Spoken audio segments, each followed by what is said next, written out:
Pasteur's memory is still honored in the Institut Pasteur in Paris, where bacteriology is studied by men of all nations. So, here we get to know that all the country people who are scientists, what they are doing is they are studying more about bacteria in Institute of Pasteur only, because this is the honor given to Louis Pasteur. At the opening of the institute in 1888, Pasteur said, "Two opposing laws seem to me now in contest. The one, a law of blood and death, opening out each day new methods of destruction, forces nations to be always ready for the battle. The other, a law of peace, work and health, whose only aim is to deliver man from the disasters which surrounded him." For a doctor and a scientist, there is no end for studies. Now don't tell me, ma'am, finish if we do 4 years of engineering, we are an engineer. If we do 5 years of MBBS, we will become a doctor. No, that's absolutely wrong. A doctor will always sit with books when he is free, as well as a scientist, because every day, day-to-day changes tells us that what is the new thing invented, what is the new thing which is born. So there are researches going on. So here Louis Pasteur is telling that when he was honored by the opening of the institute on his name, he was having two questions in his mind. The one question was blood and death. This means life and death. And the second one was the battle for law of peace.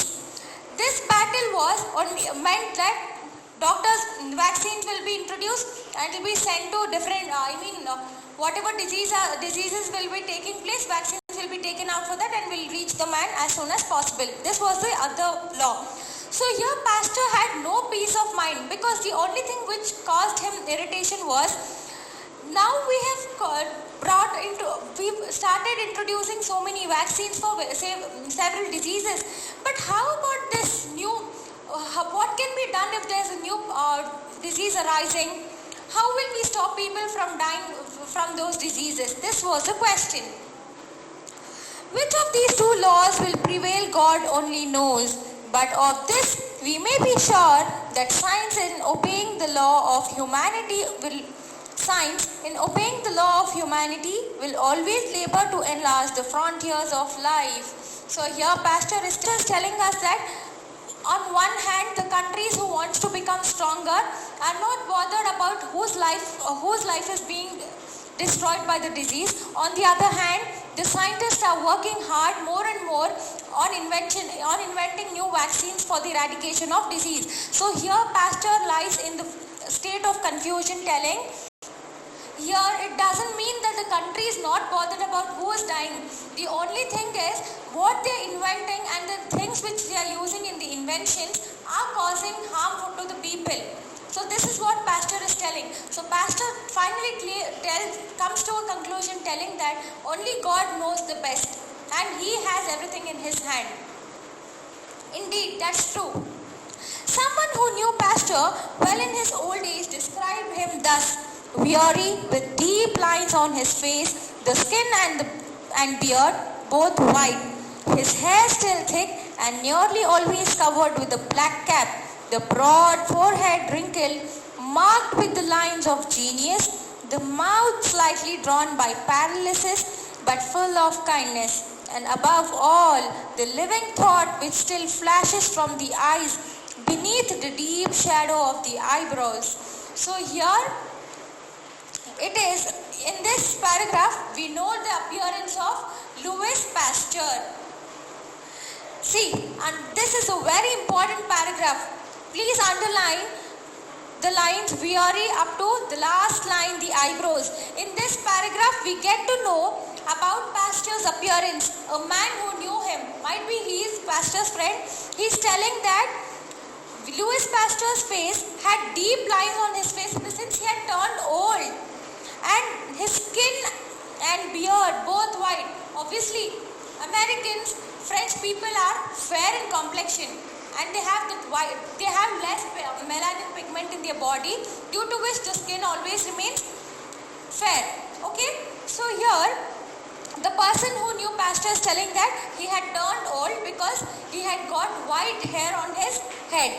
And his hair still thick, though he's turned old, the volume of his hair is still thick only and nearly always covered with a black cap. And Pastor always wore a black cap. The broad forehead wrinkled, marked with lines of genius. See, when you're angry, when you raise up your eyebrows, you'll get those lines on your forehead. And we all tell, hey, what is that? Are you such an angry man? Are you a witch? Something. We ask all these questions, right? So here the man who knew Pastor is telling that his forehead had wrinkles which told that he is genius. The mouth slightly drawn by paralysis. That means his mouth was slightly turned to either side because he suffered from paralysis. But full of kindness, the man is telling Louis Pasteur was a man who was very kind to everybody. Above all, the living thought which still flashes from the eyes.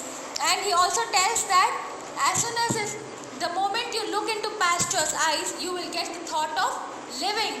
Because he is the one who is brought into the introduction of vaccines to various diseases.